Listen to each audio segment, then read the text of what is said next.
Welcome to a very special episode of Spector Creative.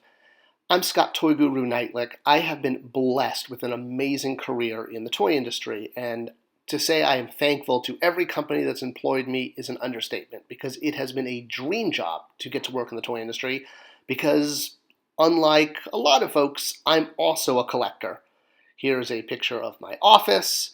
Here is a picture of my toy collection. Here is a picture of my comic book collection, well, at least some of it in boxes back there, and here's a picture of my sock drawer. As you can see, I am also a collector, and a big reason I started this channel was because I wanted to provide insight from my time working in the toy industry to fellow collectors about why things happen. And one thing that seems to come up consistently is what I would call common myths about toy collecting, things that people just constantly talk about that I kind of know are factually not true. I am not making this video to be mean. I am not making this video to pick on any site, person, fan, anything. And I'm not really even saying this is about tough love.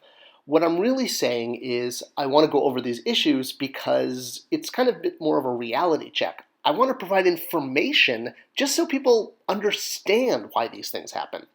All right, so the first one is one actor, many toys. What do I mean by this? Well, all the time I see discussed online the idea that if you have the rights to make an actor, like the example Arnold Schwarzenegger here, well, then you could make him for any movie that you want. And, or any movie that he's been in because you have his likeness rights. Yeah, no, it's not quite the way it works. Just because there are Golden Girl action figures out there, and it is really crazy that we've actually had multiple Golden Girl action figures out there from multiple toy companies, well, this doesn't mean that you suddenly have unlimited rights to Bea Arthur and everything that she's ever done. So while fans might want Bea Arthur from the Star Wars Holiday Special when she was the bartender, just because you have the rights to make Golden Girl characters of Bea Arthur does not give you rights to make her from the Star Wars Holiday Special. Every actor and every movie is unique. Mailing toys mint, number 9. So I've covered this a bit. It's the idea that when you get things that are not mint condition in the mail, and these are, in our minds, adult collectors, it can be very, very frustrating and to the point of annoyance and anger. I'm not talking about getting a package that's totally crushed and destroyed. I mean, obviously no one should be delivering packages in this condition.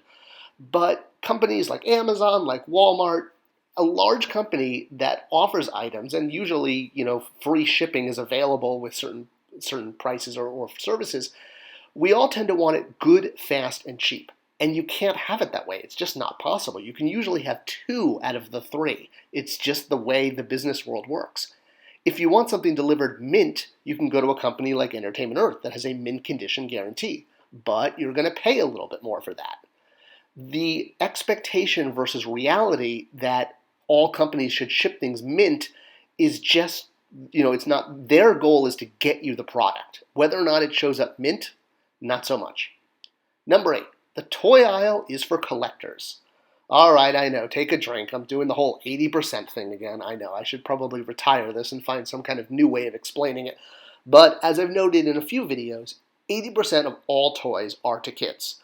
So when you see a new toy line announced like Star Wars Black Series, and it's like, oh my gosh, this is for me, highly detailed, highly articulated.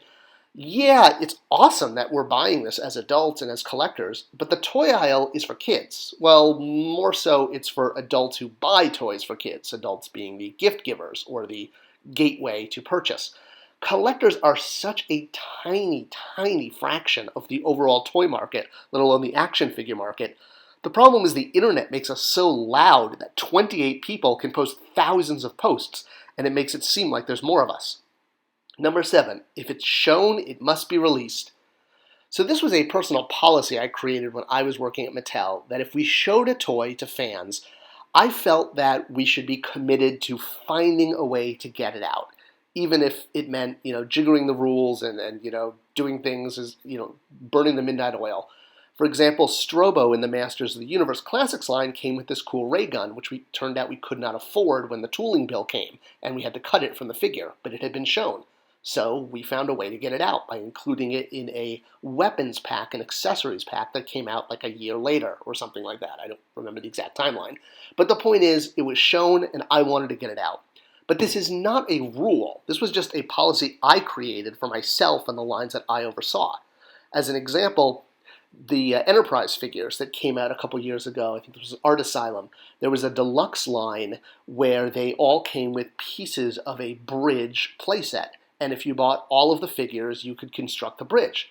Well, Mayweather, with his control station, never shipped. It was shown, and there's clearly a spot to click it together in the playset, but it never shipped. It was never produced. So those of us who have the bridge playset are missing the center chunk that's supposed to go for Travis Mayweather.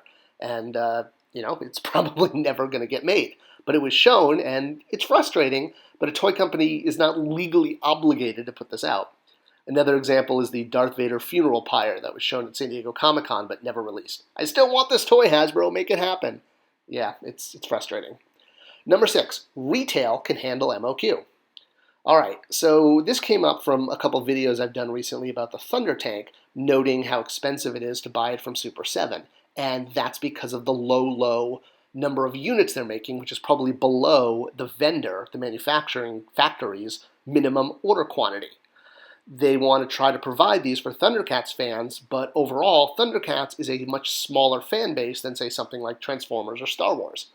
So MOQ, just again for the record, is minimum order quantity. A manufacturing vendor in China says, we'll only make this product if you order, just for a number, let's call it 100,000 units. If you order under that, our MOQ, and each vendor has their own MOQ, we are going to upcharge you for our cost for making fewer than that. And I have seen posted online and discussed the idea that, okay, Walmart has, almost 5,000 doors. So Walmart just ordered this item. Well, bam, there's, 6,000 units practically. If they ordered 2, there's 10,000 units. All right, hands up. Who wants to have their product in Walmart? Yeah, it's like that. Everybody wants their items in Walmart, but very few people actually get it placed. Getting placed at Walmart is incredibly difficult. You have to sell it in. There's not a magic button that suddenly takes an item and puts it in Walmart. And Walmart's not currently carrying Thundercats, so they're not going to carry the Thunder Tank, even though they have enough doors to possibly hit the MOQ.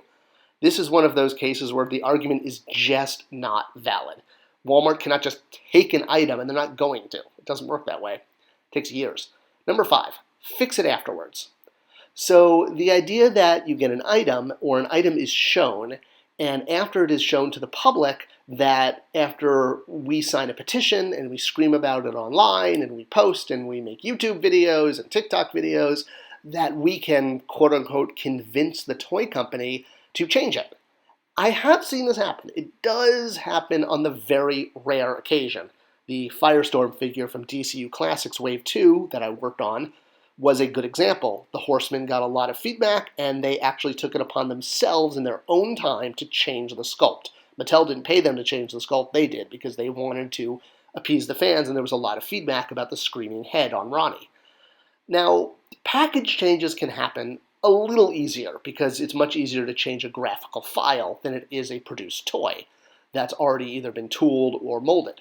So I bring this up because I recently saw some posts about an upcoming vintage release of the Ewok Paplu. And I'm pronouncing it Paplu, right? Paplu? And this post went into details about how this figure should be fixed, both in terms of packaging, but also in terms of the figure.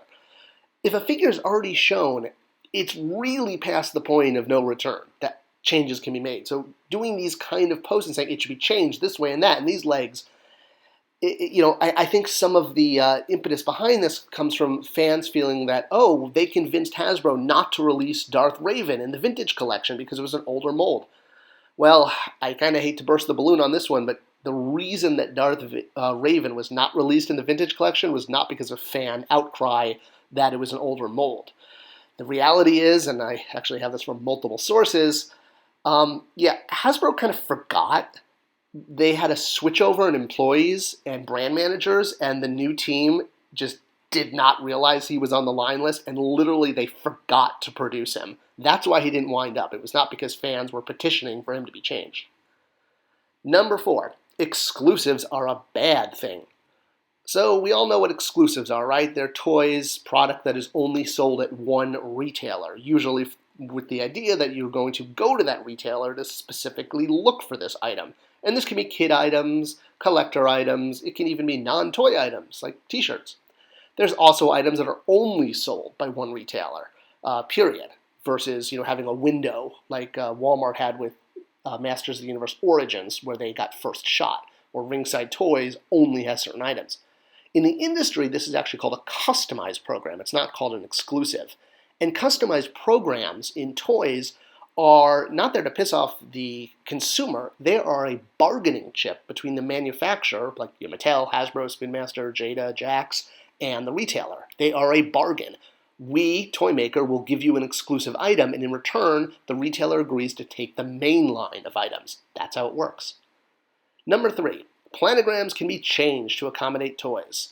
All right, so this one also came from some of the recent posts I've made about the sail barge and the thunder tank being very large items and why they don't work at retail. And I've seen feedback that says, okay, well, you're saying it doesn't work at retail because the box is so big, and that you couldn't possibly have that in the back room because it also takes up a lot of space, or you couldn't have it on a planogram because it simply takes up space. And I've seen replies say, Scott, planograms are changeable. You can just take the shelf, lift it up higher. You can see it right there that it's a customizable display. It is, but that's not how it works. That argument is also completely invalid. And again, I'm not being mean. I want to explain why it is from an industry point of view and how it works.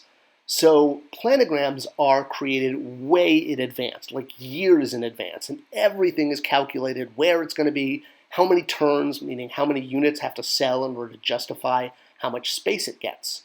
And retailers have requirements for these planograms, not only from a revenue source of how much they'll generate, but retailers make the rules. They tell the toy companies how big to make the package. The toy company doesn't get to tell the retailer, you need to change your planogram to accommodate my toy. It's the other way around.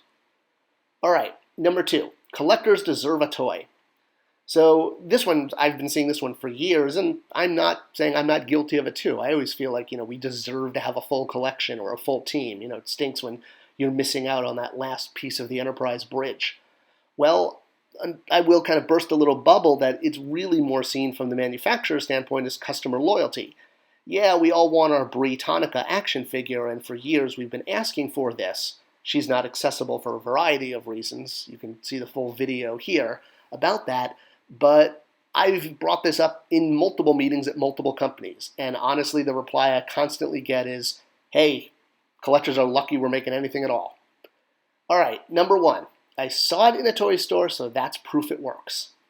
So this is in relationship, again, I heard this recently, the Mego line that was sold at Target a few years back with some obscure properties, Happy Days and Married with Children, Star Trek. Star Trek's not that obscure, but some of them were obscure.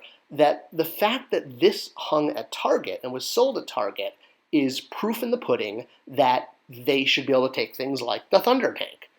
And while that idea might seem logical on the surface, I mean, if they can sell I Dream of Jeannie toys and they can sell Full House toys, surely they can sell a Thunder Tank.